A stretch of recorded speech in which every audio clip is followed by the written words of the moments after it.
quick, I want to go over the proper way to refill your coolant system. Now, I just did a repair on this. As you can see, it's a new water pump. So what you need to do after you make your repair, it's time to refill your car with coolant.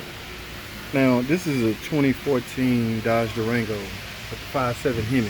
Okay, every car has its own little way of bleeding. What you're trying to do is fill the car with coolant and in the same process eliminate air pockets, right? So the best way to do that is to bleed it.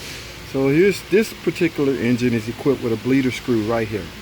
So all we need to do is loosen that bleeder screw, and we also want to make sure we're using the proper coolant. In this case, I have the 10-year coolant because this is a 2014 Dodge Durango. It calls for the 10-year coolant. So always make sure you're going in with the right coolant. All right, this is brand new. I'm also using my bleeder funnel valve, so I got double protection. All right, so we simply fill this up, man, until the coolant comes out of the bleeder screw, and once it do, that should indicate all the air pockets are out.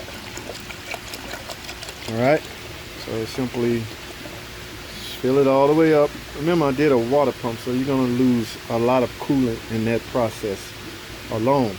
Especially you do a radiator, you pretty much gonna lose all the coolant.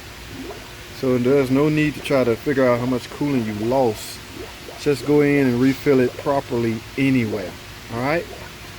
So my bleeder funnel is doing its job. Pretty soon, coolant should be coming out of this bleeder screw. Sometimes you have to take it all the way off. In this case, I don't want to take it all the way off. I want to just a couple of screws. All right, it sucked all that right in, so let me finish filling it up. Fill it up with more. Pretty soon it should start coming out of the bleeder valve. All right, that is this whole jug. I use this whole jug, ladies and gentlemen.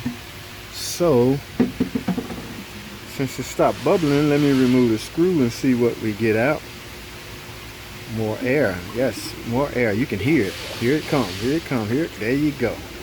All right, ladies and gentlemen, you have essentially removed at least 90% of the air pockets.